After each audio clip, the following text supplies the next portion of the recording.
हनुमान पुत्र मकरध्वज की कथा। पवन पुत्र हनुमान बाल ब्रह्मचारी थे, लेकिन मकरध्वज को उनका पुत्र कहा जाता है। यह कथा उसी मकरध्वज की है। वाल्मीकि रामायण के अनुसार लंका जलाते समय आग की तपिश के कारण हनुमान जी को बहुत पसीना आ रहा था। इसलिए लंका दहन के बाद जब उन्होंने अपनी पूंछ में लगी आग को बुझाने के लिए समुद्र में छलांग लगाई तो उनके शरीर से पसीने की एक बड़ी सी बूंद समुद्र में गिर पड़ी। उस समय एक बड़ी मछली ने भोजन समझ वह बूंद निगल ली। उसके उदर में जाकर वह बूंद एक शरीर में बदल गई। एक दिन पाताल के असुरराज अहिरावण के सेवकों ने उस मछली को पकड़ लिया। जब वे उसका पेट चीर रहे थे तो उसमें से वानर की आकृति का एक मनुष्य निकला। वे उसे अहिरावण के पास ले गए। अहिरावण ने उसे पातालपुरी का रक्षक नियुक्त कर दिया। यही वानर हनुमान पुत्र मकरध्वज के नाम से प्रसिद्ध हुआ। जब राम रावण युद्ध हो रहा था तब रावण की आज्ञानुसार अहिरावण राम लक्ष्मण का अपहरण कर उन्हें पातालपुरी ले गया। उनके अपहरण से वानर सेना भयभीत हो गए, लेकिन विभीषण ने यह भेद हनुमान के समक्ष प्रकट कर दिया। तब राम लक्ष्मण की सहायता के लिए हनुमान जी पातालपुरी पहुँचे। जब उन्होंने पाताल के द्वार पर एक वानर को देखा तो वे आश्चर्यचकित हो गए। उन्होंने मकरध्वज से उसका परिचय पूछा। मकरध्वज अपना परिचय देते हुआ बोला, मैं हनुमान पुत्र मकरध्वज हूँ और पातालपुरी का द्वारपाल हूँ। मकरध्वज की बात सुनकर हनुमान क्रोधित होकर बोले, यह तुम क्या कह रहे हो?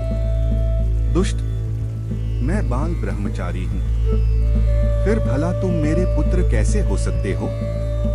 हनुमान का परिचय पाते ही मकरध्वज उनके चरणों में गिर गया और उन्हें प्रणाम कर अपनी उत्पत्ति की कथा सुनाई। हनुमान जी ने भी मान लिया कि वह उनका ही पुत्र है, लेकिन यह कहकर कि वे अभी अपने श्री राम और लक्ष्मण को लेने आए हैं। जैसे ही द्वार की ओर बढ़े वैसे ही मकरध्वज उनका मार्ग रोकते हुए बोला, पिताश्री, यह सत्य है कि मैं आपका पुत्र हूँ, लेकिन अभी मैं अपने स्वामी की सेवा में हूँ, इसलिए आप अंदर नहीं जा सकते। हनुमान ने मकरध्वज को अनेक प्रकार से समझाने का प्रयास किया, किंतु वह द्वार से नहीं हटा। तब दोनों में घोर युद्ध शुरू हो गया। देखते ही देखते हनुमान जी उसे अपनी पूंछ में बांधकर पाताल में प्रवेश कर गए। हनुमान सीधे देवी मंदिर में पहुंचे जहां अहिरावण राम लक्ष्मण की बलि देने वाला था।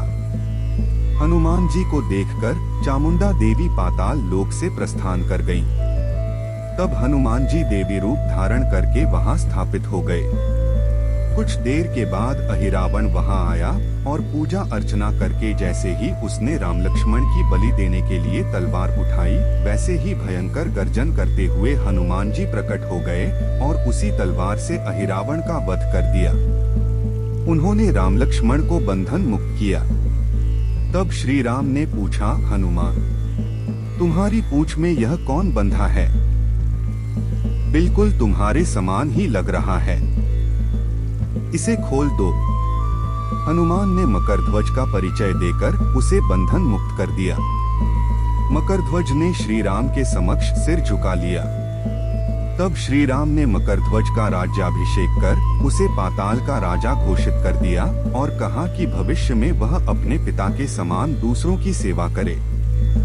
यह सुनकर मकरध्वज ने तीनों को प्रणाम किया। तीनों उसे आशीर्वाद देकर वहां से प्रस्थान कर गए। इस प्रकार मकरध्वज हनुमान पुत्र कहलाए।